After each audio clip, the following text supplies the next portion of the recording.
Hello guys! Welcome to my mini vlog. So for today's video nga, ang gagawin natin ay magluluto tayo ng adobong manok na may atay. So ayan, mainit na yung kawali natin kaya ilalagay na natin yung mantika natin. Nahiwa na nga pala natin dyan yung sibuyas, luya at saka bawang. Kaya antayin na lang natin yung mainit yung mantika. So ayan guys, mainit na nga yung mantika natin kaya ilalagay na natin yung bawang at saka yung sibuyas.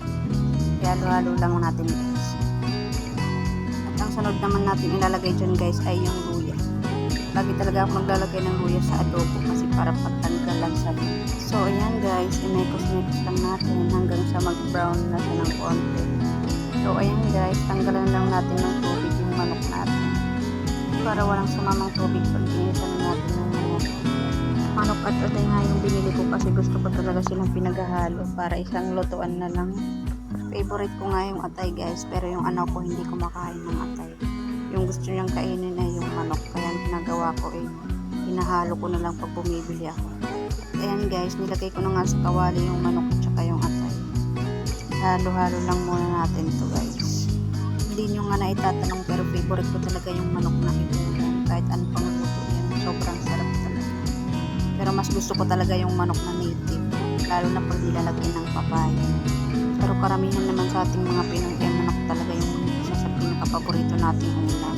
Kayo guys, ano bang gusto nyong luto sa manok? So ayan guys, balik na tayo sa niluluto natin. Naglagay na nga pala ako dyan ng pamintang buo. Tsaka maglalagay din tayo dyan ng pamintang durog.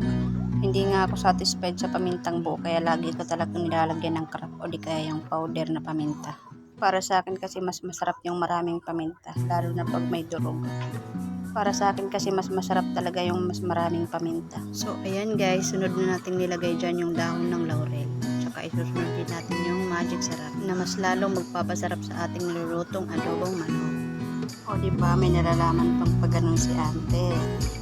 At maglalagay na nga rin tayo dyan guys ng toyo. Nakagaya kong tuyo. Ay ante, ba't napakatagal mo namang magbuhos dyan ng toyo? Aabutin tayo nito ng siyam-siyam. Masyadong ini-enjoy ni auntie yung paglalagay ng toyo. Parang yun na ata yung huling paglalagay niya ng toyo. Ayan guys, sunod na natin ilalagay yung suka na kasing asin ng kinikili ko. At ayan guys, kukuha din tayo ng tubig. Maglalagay tayo dyan guys ng isang timbang tubig para lumangoy ang ating adobong manok. Ay hindi, walang ganun ante, nagbibiro lamang po ako. At ayan guys, takpan lang natin at antayin lang natin kumulo.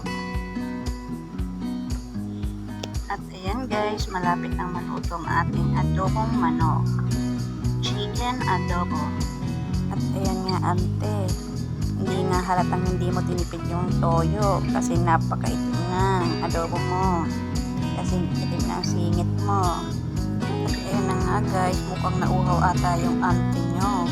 Kaya napainom ng juice. Ang mango nga yung iniinom ko dyang juice. Wala lang, share ko lang kahit hindi nyo naman tinatanong. Bakit masama wag mong sabi? At ayan guys, mukhang luto na yung ating adobong manok na may atay. Kaya halo-halo lang natin para mas kumapit yung lasa ng ating ingredient. At ayan guys, kanin na lang yung kulang, pwede na tayong kumain. Dito ko na nga tinatapos ang video ito. Don't forget to like and share my videos. Thank you for watching. Bye!